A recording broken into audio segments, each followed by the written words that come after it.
But आपको मालूम है कि पीआईए जितना पाकिस्तान में हमारा नाम डुबो रही है उतना ही सिविल एविएशन जो है हमारा नाम चढ़ा रही है। और इस वक्त जो है मैं एयर ट्रैफिक कंट्रोल के 100 साल मुकम्मल हो गए हैं, यानी पाकिस्तान बनने से पहले का है। डेफिनेटली पहले का। आपको पता है कि दुनिया में जितनी भी ट्रैवलिंग की जो व्हीकल्स समझ जाती हैं, चाहे वो गाड़ियाँ चाहे ज़मीन पे चलने वाली गाड़ियाँ, उनमें सबसे ज़्यादा सेफेस्ट जो समझा जाता है वो एयर फ्लाइंग को समझा जाता है। वाह, इतनी महंगा इसीलिए है क्या? इसीलिए मुझे लग रहा था मैं कि इसमें एक्सीडेंट्स के जो है वो खदशात कम होते हैं, लेकिन जितनी गाड़ियाँ बाइक्स और हम रोड पे चलाना आसान है कि हम खुद देख रहे होते हैं, लेकिन आप जस्ट इमेजिन कि जब आप हवाई सफ़र कर रहे होते हैं, एयर फ्लाइंग कर रहे हो, तब तो आपको सामने कुछ नज़र नहीं आता, लेकिन उस वक्त जो एयर ट्रैफिक कंट्रोलर होता है उसी के हाथ में पूरा गेम होता है, और वही जो एयर ट्रैफिक कंट्रोलर होता है वही आपके पायलट की इस वक्त आंखें होता है। इमेजिन, और बस एयर ट्रैफिक कंट्रोल यहाँ से वहाँ हुआ, पायलट भी यहाँ से वहाँ हुआ, जिसकी वजह से कई 100 जिंदगियां खतरे में पड़ सकती हैं। तो इमेजिन कितनी रिस्पॉन्सिबिलिटी काम है। हमारे साथ बड़े प्यारे मेहमान मौजूद हैं, आसिफ रसूल साहब, president guild. Thank you so very much Asif साहब,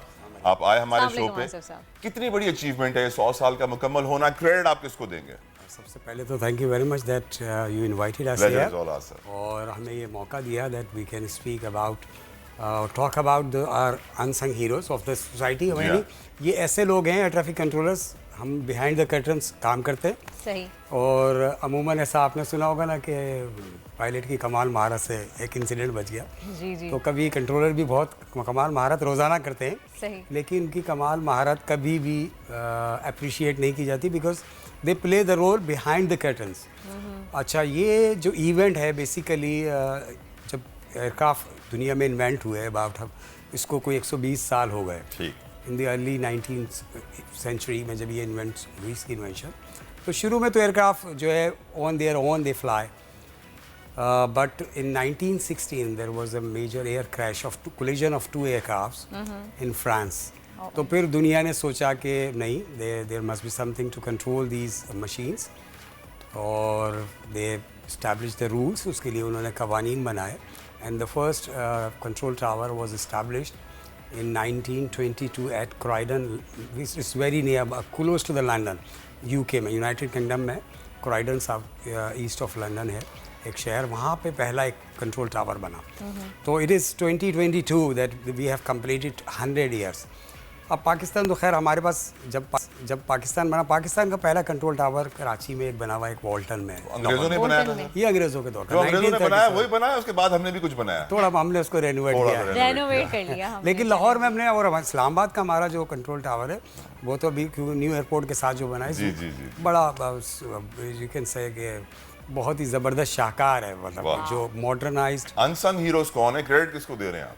ये अनसंग हीरोज तो हमारे सारे जो कंट्रोलर्स हैं, सारे कंट्रोलर्स जो सिविल एविएशन अथॉरिटी। जी ऑब्वियसली वी, बिकॉज पाकिस्तान के अंदर सिविल एविएशन अथॉरिटी वो इदारा है जो कि एविएशन एक्टिविटीज़ को नॉट ओनली रेगुलेट करता है but we also the service provider as well.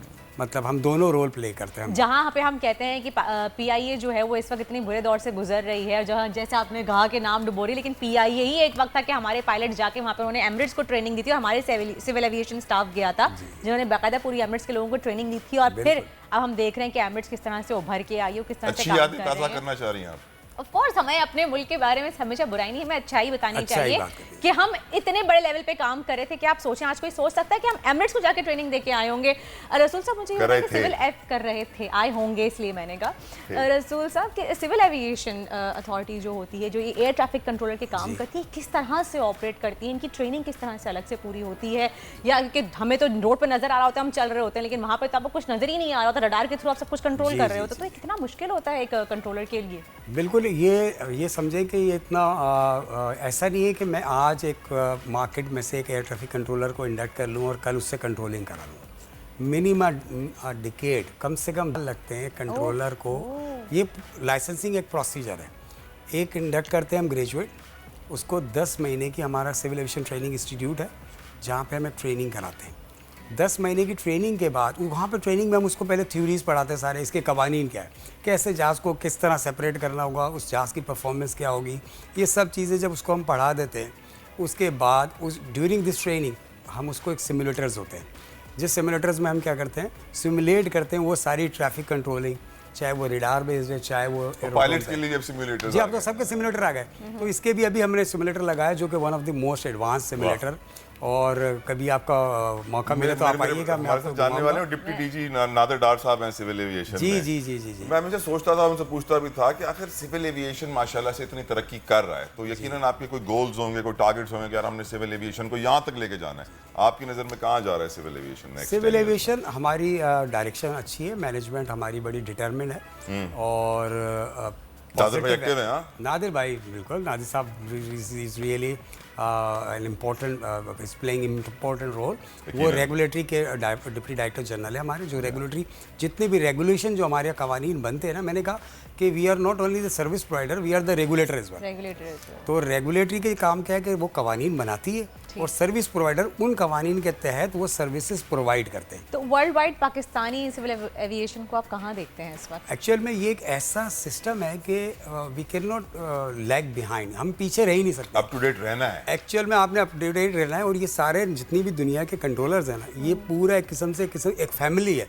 क्योंकि हमारे पास एक जहाज़ अगर मेरे पास आ रहा है, यूरोप से फ्लाई किया और उसने फार ईस्ट जाना है, अब वो दुनिया में जहाँ जहाँ से भी फ्लाई करता हुआ आ रहा होगा ना, वो तमाम कंट्रोलर उसको आगे से आगे पास ऑन करते जा रहे होंगे। वो जहाज़ all the time remains in touch with one of the controller of the world, किसी ना किसी। अब हमें वो सारे प्रोसीजर सबको ऑटोमेटिकली एक ऐसा इंटरनेशनल नेटवर्क है कि हम अगर पीछे रह जाएंगे ना, वी लूज द बिजनेस, लोग हमारे थ्रू ओवरफ्लाई नहीं करेंगे। तो उसके लिए अभी भी कह रहे हैं वी आर लूजिंग बिजनेस। हमारी अभी यूके की बहुत सारी जो पोजीशंस थी वो दूसरी एयरलाइंस को मिल गई।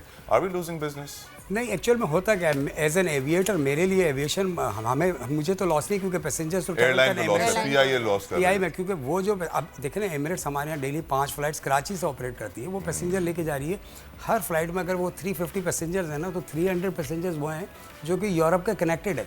दुबई थोड़ी 350 जा रही है हर फ्लाइट में, कनेक्टिंग फ्लाइट्स मेजॉरिटी जा रही है। एक्चुअली क्या है कि वो जो फ्लाइट जो पीआईए ऑपरेट करती है और नेशनल एयरलाइन को बेनिफिट होता, वो बेनिफिट अब जो है वो अदर एयरलाइन, कतर एयरवेज हो गई या एमिरेट्स हो गई, वो बिजनेस अवेल कर रहे हैं। बट एज एन एविएटर हम तो फैसिलिटेट कर रहे हैं। अगला टारगेट क्या है आपका एज एन एविएटर? हमारा टारगेट ये है कि अभी वी आर इम्प्रूविंग आवरसेल्फ, और अभी पूरा जो रेडार सिस्टम था हमने सारा अपग्रेड किया ताकि हमारे पास जो बेहतर फैसिलिटी हम दे सकें। अब उस जो रेडार से डेटा आता है वो डिस्प्ले सिस्टम होता है, उसको हम एयर ट्रैफिक मैनेजमेंट सिस्टम कहते हैं। We are going to upgrade that air traffic management system. Sir, इस ट्रैफिक मैनेजमेंट सिस्टम में यकीनन कंट्रोल टावर कहते हैं रीढ़ की हड्डी है। जी जी। इस रीढ़ की हड्डी में छोटी सी भी प्रॉब्लम आ जाए ना, कोई भी डिस्क ऊपर नीचे हो जाए तो इंसान चल ही नहीं सकता ना, फिर वो बैठ जाता है कुर्सी के ऊपर या फिर व्हील चेयर के ऊपर। अब कितने हम कंटिन्यूसली देखते थे, कुछ ना कुछ छोटी मोटी गलतियां होती थी, लेकिन उसको ओवरकम करते हुए इंप्रूवमेंट आ रही थी। जी जी। अब कितने एरर्स होते हैं, कितनी गलतियां होती हैं, या कंप्लीटली हम एरर फ्री हो चुके हैं? एरर फ्री तो दुनिया में आप कहीं नहीं हो सकते। इंसान है गलतियों का इंसान बिल्कुल लाजमी बात है, इंसान का तो वजूद ही आपको पता ना गलती से है।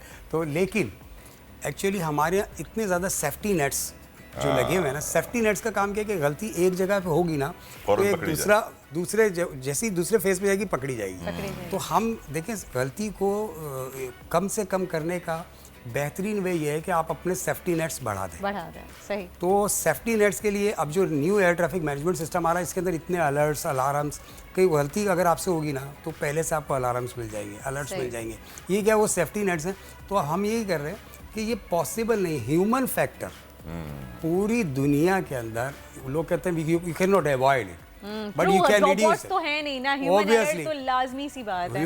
Human factor you can not avoid it, but what you can do, you can reduce it, and you can reduce it by putting more and more safety nets. जितना प्रिसाइज सिस्टम आप करेंगे उतनी ही ज़्यादा आप सेफ्टी को ensure कर सकते हैं। चलें, आसिफ रसूल साहब, आपको बहुत बहुत मुबारक हो 100 साल एयर ट्रैफिक कंट्रोल के। यकीनन आपकी भी बड़ी इसमें मेहनत है, किरदार है, जिंदगी आपने भी दी है इस एयर ट्रैफिक कंट्रोल को इम्प्रूव करने के लिए। Thank you so very much for coming on our show. और 100 साल सेलिब्रेशंस आपको मुबारक हो। पूरे मेरे ख्याल से मुल्क में आज सेलिब्रेशन हो रही है। और तमाम तरफ अपने पायलट दोस्तों को भी मुबारकबाद मैं दे देता हूँ। उमर बिन इमाद को भी दे दी, बशीर लगारी को भी दे दें, जैद को भी दे दें, इमरान असलम साहब को भी दे, सबको दे दें, सारे पायलट्स को भाई, क्योंकि आप सबकी कामयाबी है। और जो रह गए उनको भी सारे पायलट्स को हमारे मुल्क के तमाम पायलट्स को जो है बहुत और सिविल एविएशन अथॉरिटी नादिर डार साहब एंड योर टीम यकीनन बेहतरीन काम कर रहे हैं। ऐसे ही काम जारी रखिए।